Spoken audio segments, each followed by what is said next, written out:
По завршувањето на изборите, повеќе медиуми ја пренесоа оценката на председателот на ДИК Александар Даштевски дека првите македонски избори со електронско гласање завршија успешно.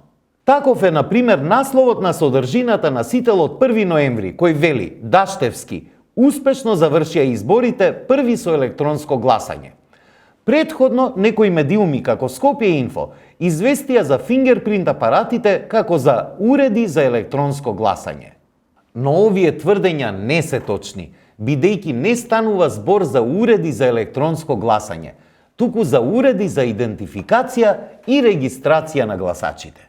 По детални информации за тоа што се смета како електронско гласање, може да се видат во прирачниците на ОПСЕ ОДИХР, како прирачник за наблюдување на регистрацијата на гласачите и посебниот прирачник на ОДИХР за наблюдување на новите технологии за гласање од 2013 година, во кој изразот електронско гласање се користи како синоним за нови технологии на гласање, употреба на електронски системи за гласање, скенери на гласачки ливчиња и гласање преку интернет.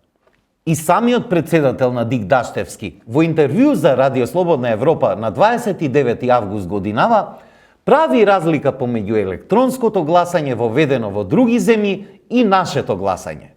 Ова е прв чекор и најважен.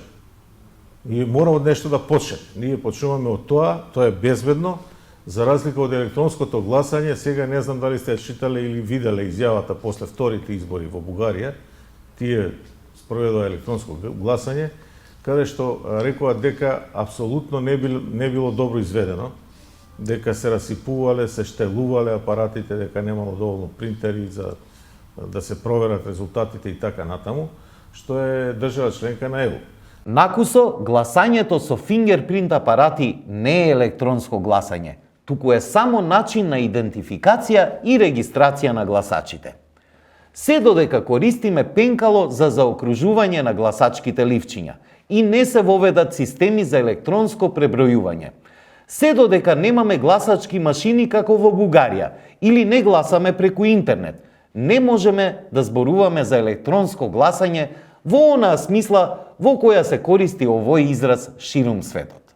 Ова е само еден пример на мисинформација или неточна информација, која публиката може да ја прими како вистина, бидејќи доаѓа од носители на високи јавни функции или пак од интерпретација на нивните изјави од страна на медиумите.